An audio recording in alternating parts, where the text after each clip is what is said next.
Elhamdülillahi Rabbil alemin ve salatu ve selamu ala eşrefil murselin Seyyidina Muhammed ve ala alihi ve ashabi ecmaîn. Hürmetli mehmanlar, hammalarni Allah'ın selamıyla selamlayman. Allah'ın mağfireti ve rahmeti hammalarga olsun. Biz bugün bir İslami ailenin, bir Müslüman ailesinin kurulganlığını tebriklep oturuyoruz. Bu hakikaten yaxşı iş yani. Müslümanların güç kuvveti bu. Çünkü şunda Müslüman aileden Allah'ını suyulgan, vatanını suyulgan, özüge ve başkalarına menfaat yetkizaleydigan, özüge özü hoca bulup yaşaydigan, yaramlık, sağlık avlatlar çıkıdı. Aynen çıkışını arzu kılınız. Bunu tebriklerimiz. İkinciden, iki Uygur'un öylengenliği. Yani başka yere ketmek, milli mevcutluğumuzu ve dinimizi saklaş için öz milletin öylengenliğini Allah'a tebriklerimiz. Üçüncüden yani onun en çok olan her ikilisi Kari Kur'an kişilerden mübarek olsun deyimiz. Değil mi diyen yaxşı? Kari Kur'an, Kamil Kur'an. Yani Allah Teala'nın kelamını yazılan kişiler hakikaten mübarek kişiler. Hakikaten onların ailesi cennetin bir bağışçısı bolgusu.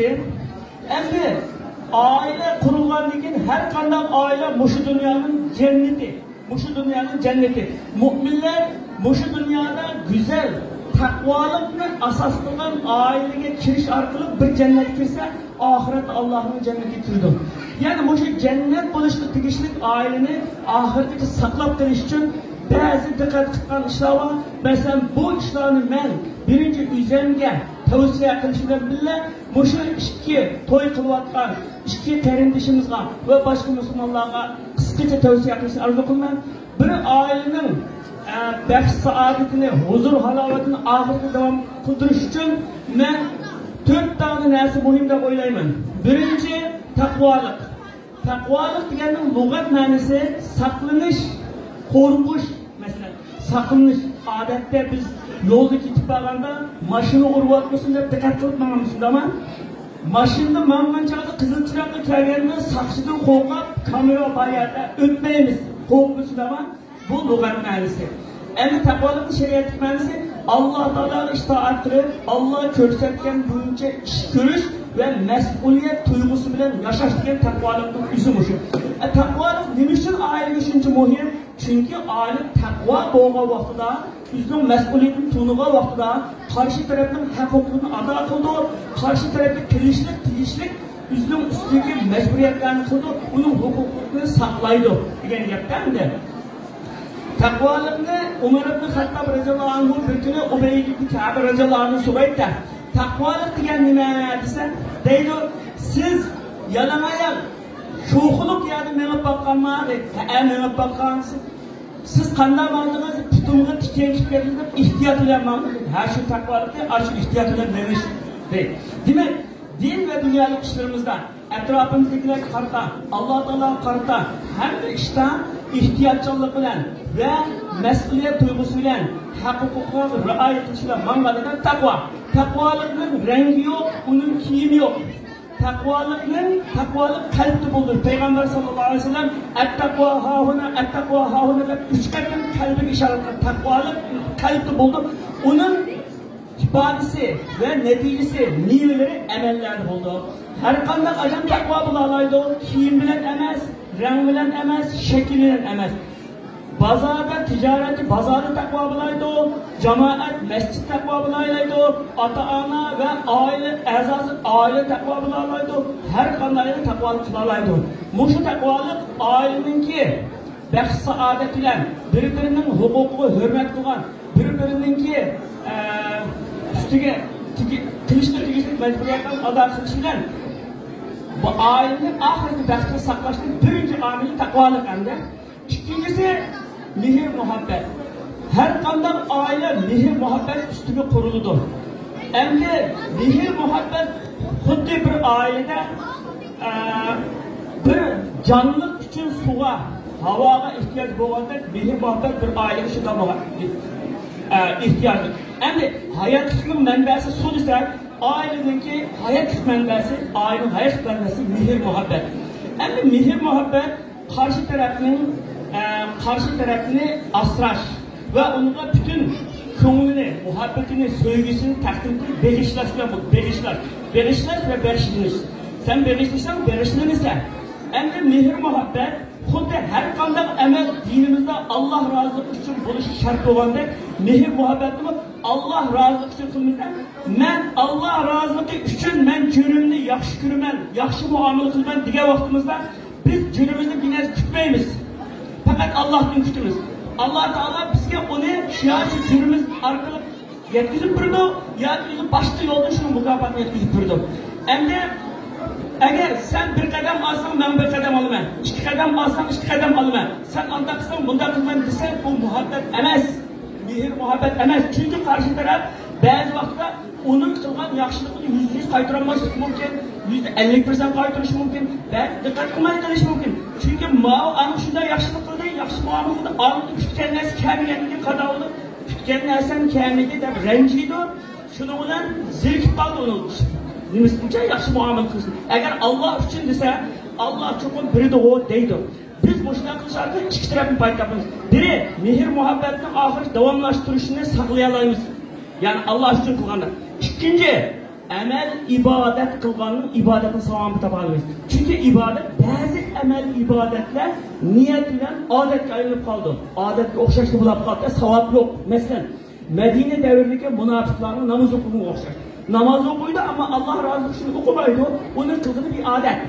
Ammo masalan bir mu'minning yemek ishligi, tantarbiya qilib badani kuchlantirishi, chiroyli kiyinishi, hatta demilishi, uxlashi, Allah roziligi uchun men kuchli bo'lay, tan salomatlik yaxshi bo'lsin, salomat bo'lsin, ibodat qilib bo'ldi degan narsa qilsam, bu odamningki qilgan odat ibodatga aylangan bo'ldi.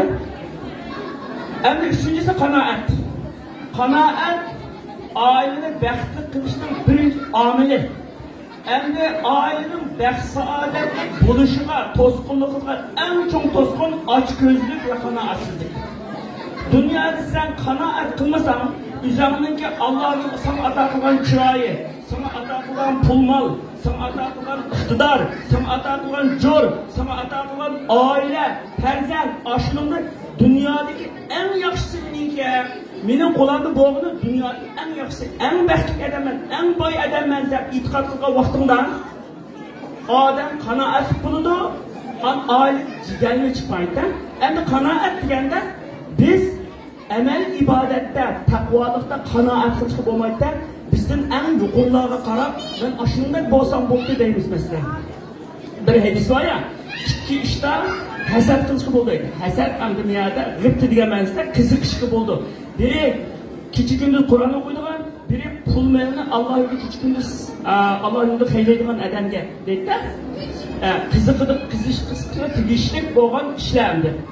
Ammo dünya melida, dunyolikda, pul molda, turmushda, o'zingning tuyanligini qarasam, o'zingning qanday uning yuqori ekanligini bilsanda, ha Allohning ne'mati uchun bilsan. Agar sen hammasini yuqori qarab olsang, men ashunda bulanmadim deb azoblanmadim deb bulab qolmaymiz biz.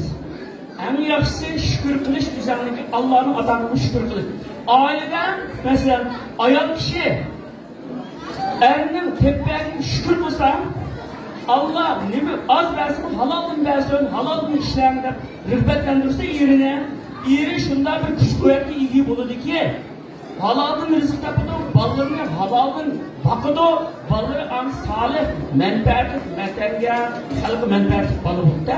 Şu kanaat aileninki birinci tacisi kanaatsizlik, ailenin tartışının, bəxtsiz oluşunki yolu kanaatsizlikten. Onun için hem de desek sebep takat. Bu sebep her kanatlasını sebep. Mesela biz iman ettiğimiz bu imanın neticesini görmen, ahiretin neticesini görmen de iman ettiğimiz ibadetimiz, ahireti görmen de ibadetimiz ama küçük ballar çoğunluğu tutuyordu, çoğunluğu öğrenmesi tutuyordu, sebep tutuyordu. Toyduğundaki bir persentin bozu neydi? O eğraya oğucu kütüdü. Ayal eğraya oğucu 9 ay onu kütüdü. Demek kütüş, savır kılış arkalık açık maksız giytüdü. Mesela bir bambuk yağıcının terbiyeli gelen, öste gelen 5 yıl so'qiydi ekan. Hamisha so'qiydi. O'tgandan keyin 35 minut o'tgan vaqtda bu bambuk daraxti 20 metr, 15 metr bulab ketganda bu endi mushuni bo'yda o'sganligi aşağı 35 yılın içinde östü mü yani 5 yılın içinde östü mü? Elbette 5 yılın içinde. Şuna mesela turmuşta ayol ikisi turmuşmaydı, diğerine turmuşta kirdi, öykürdü.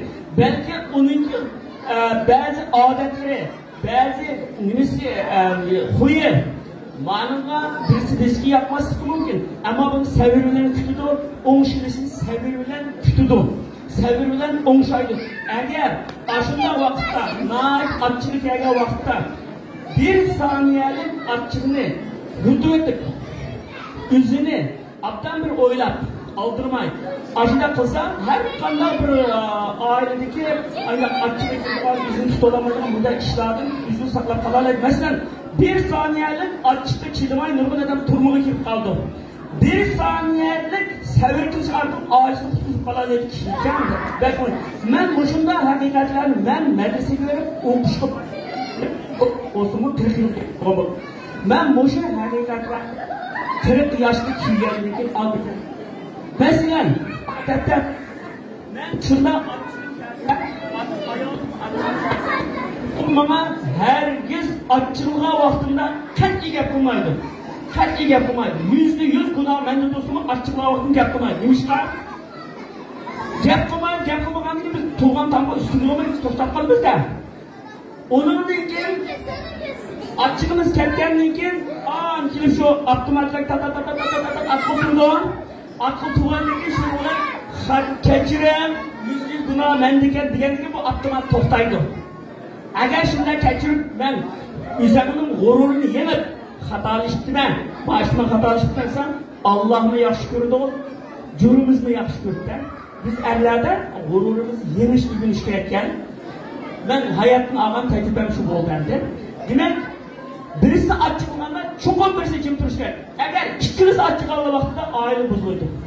Şu anda bu üzerindeki 40 yaşından keyin üylengen tecrübelerim. Allah Teala şu 2 yaşını, 2 qarı yaşını baxtli ailelerde kılsın ve bunlarga Allah'ını suyduğun, vatanını suyduğun, üzüge başkalarına faydalı boğan, özüge özü hoca bulup yaşaydıgan salih farzandlarni ata qilsin deyman.